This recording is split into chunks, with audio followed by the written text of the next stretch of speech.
Welcome back, Fight Fans. This is the Zone Boxing Show. I go by the name of Vok. And I'm Barack the Boxing Bully. And friend to the room, special guest joining us now, the Mexican monster, Mr. David Benavidez. What's up, champ? Thank you guys for inviting me, man. It's always a pleasure to be on your guys' show. And yeah, we're feeling good, man. Thank you, man. Thanks for joining us. As always, look, a big fight ahead of you. You're coming off a big fight. You've been trying to be a part of big fights. And you're fighting a fighter who, we just spoke to him recently. For a long period of time, he was searching for a big fight, searching. And we're talking about Boo Boo Andrade, wanting the Canelo fight, wanting the Charlo fight. And so there was no way he was turning down the opportunity to fight you. Do you see him as a very tricky fighter? And do you feel that he was avoided at one point?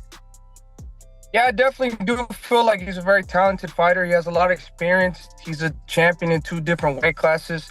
So the dude has all the accolades. You know, he definitely has the style to give me a tough fight. And I do feel like a lot of people ducked him for a long time, you know, because he's very, very tricky and people didn't want to give him an opportunity. But I feel like for me, you know, to prove that I'm the best super middleweight in the division, you know, I got to take these types of fighters. You know, last fight was Caleb Plant. Now this time it's Demetrius Andre. And he's a slick fighter, man. I've been studying for a long time. You know, I used to watch him on HBO when I think I was like 14 years old. Wow. So I know his style really good. I've been watching him. I like the way he fights, but you know, I feel like I'm just the younger, stronger man. I have more momentum, and it's going to be a great fight, November 25th. Yeah, you know, sometimes it drives me crazy realizing how young you really are because, you know, all of these guys that we call young, the Shakurs, the Teofimo Lopez, you're literally a year older than them, you know, and you're way younger than Gervonta Davis. So all the people we used to call young, you're right there with them, but you seem like you accomplished so much. And I'm glad you're a student of the game. You study the sport. So just according to the eye test, who do you say appears to be the better fighter, Demetrius Andrade or Caleb Plant? I feel like, I don't know. I got to rank them both the same. I can't really describe who's better until I get in the ring with them. But, you know, on paper, they're kind of both the same fighter. They move around a lot. They throw a lot of feints. They have a lot of footwork, a lot of head movement, and they use the ring. You know, they're boxers. They're classified as boxers. What about Morrell? Because I heard you say that's a super fight for you, Morrell. Do you think he's better than both? Oh, I thought you were just asking me about Caleb Plant. No, I think, you know, he's a really good fighter. I think Morrell is really good too.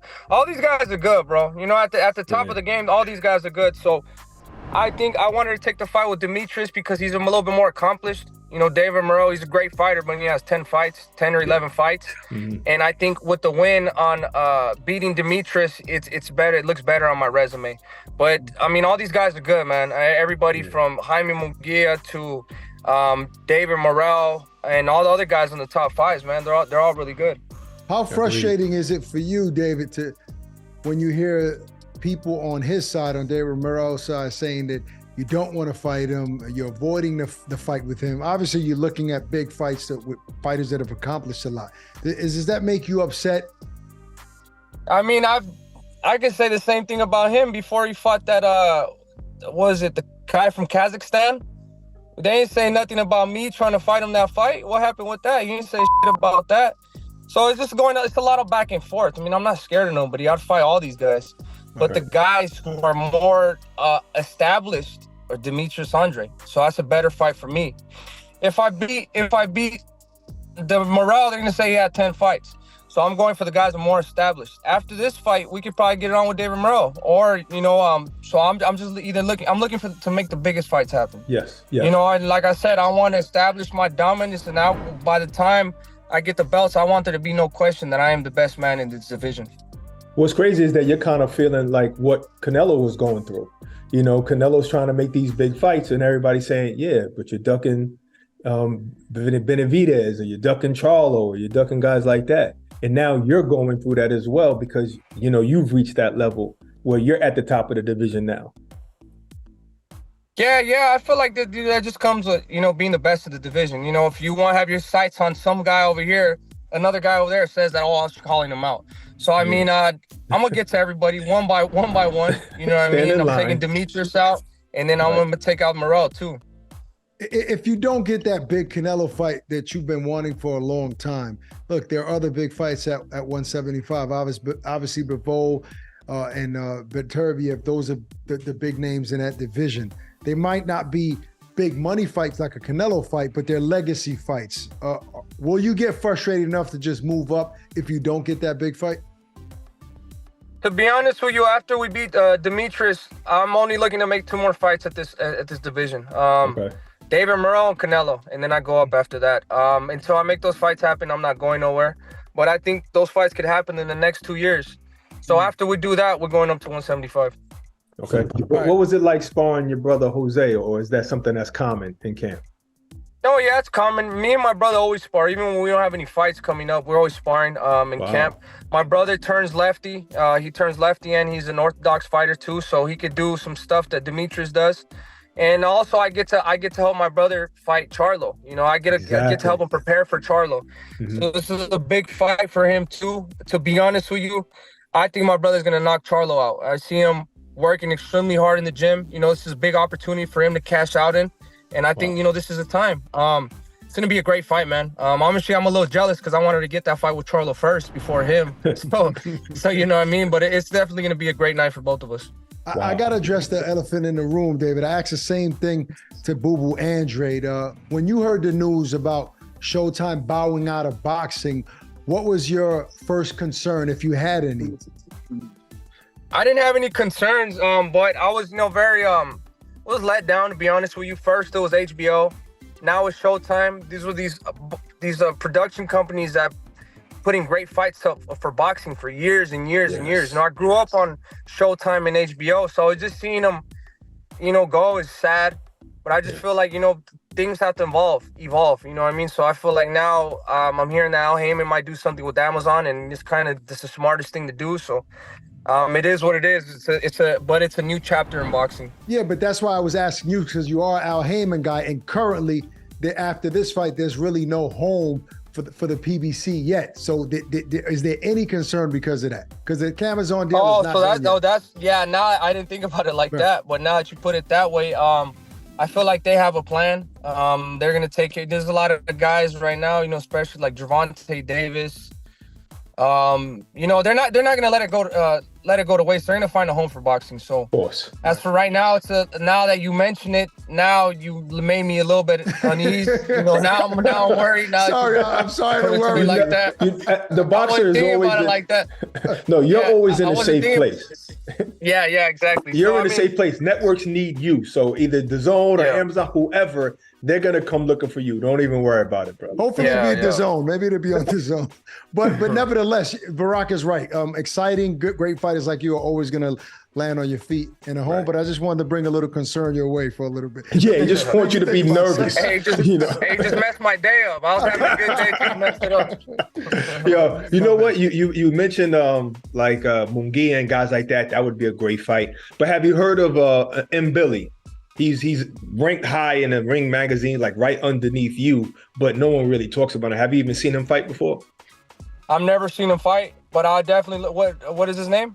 M. Billy. He's a Cameroon fighter. He's ranked number 2. So you're ranked number 1 in Ring magazine, and he's ranked number 2. So Christian M. Billy. Oh, nice. I'm gonna have to take a look at him. I've never heard of him, but if you're, you know, stamping his name, then I'm gonna have to take a look at him. Decent fighter, very decent fighter. And you know, all these fighters, if they're ranked in the rankings like that, if you said he's number 2, then he has to be good. Yeah. Like I said, I wanted to make my own lane. I'm not only worried about Canelo. I just want to fight the best out of the division and just clean out the division. And even after we get a Canelo fight, you know, that's not the last fight that we're gonna fight. You know, you always have to keep preparing for better and bigger and better things. So I mean, I just want to be the best fighter of my generation, and I just want to be dominant in all my performances, and you know, that's what we're going to continue doing. You know, David, like obviously Canelo's the biggest fight, right? And you want 2 big fights at 168, but I want to throw a name out there because I think there's a lot to this fight, and it's Edgar Berlanga because of the rivalry of Puerto Rico and Mexico, and he is a popular fighter. Is that a fight that you would consider?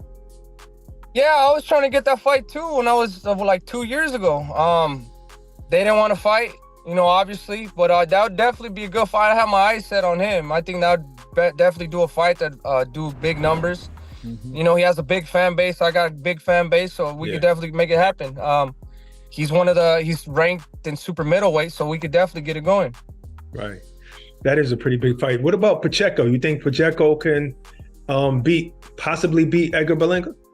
I think Pacheco knocks Edgar Berlanga out. I work with Diego all the time. He's a great fighter. You know, that guy, he's just like a sponge. He absorbs all the knowledge and he's learning a lot. Right. And, you know, we're here working every day. I feel like all the fighters that we have here working, we're all top level guys. So we all exceed to another level just working with each other. You know, Pacheco speaks highly of you and how much knowledge he does gain from you. And you're like to Barack's point, you're a young guy. How does it feel to be kind of an OG in a sense to a guy like that, where you're mentoring him? It's just, honestly, bro, it's been a long ride. I've been professional 10 years. I've been the ups and the downs. I've seen everything. I've had everything taken away from me. So it's just experience. I have knowledge to give these guys, you know, and then in the ring too, we work on a lot of different stuff, you know what I mean? So it's just, I feel grateful and happy that I could give these guys knowledge that they could actually take home and apply it to their life. Yes. And I kind of see myself, I give myself like the gym coach right here. Everybody, even to little kids or either people that are not professional, it makes me happy teaching people boxing and, you know, just giving them pointers and stuff. That's really what I like to do. Well, you know, great, I'll tell you this, like your journey has been, even though you're young, you've been through a lot, but you've learned from your mistakes. You've been diligent with making weight and being a professional with the setbacks that you have. So kudos to you for turning your life into this direction. And look, I'm looking forward to that fight on the 25th, man. I'm not gonna miss it.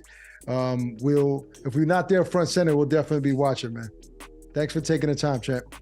No, yeah, for sure. And thank you guys. I just want to thank you guys too, man. You guys always give me good words, you know, motivate me a lot. And I do it for you guys, man. I give these great fights and I work extremely hard so I can give you guys more great fights and, you know, just give the sport of boxing these great fights. So I really appreciate you guys.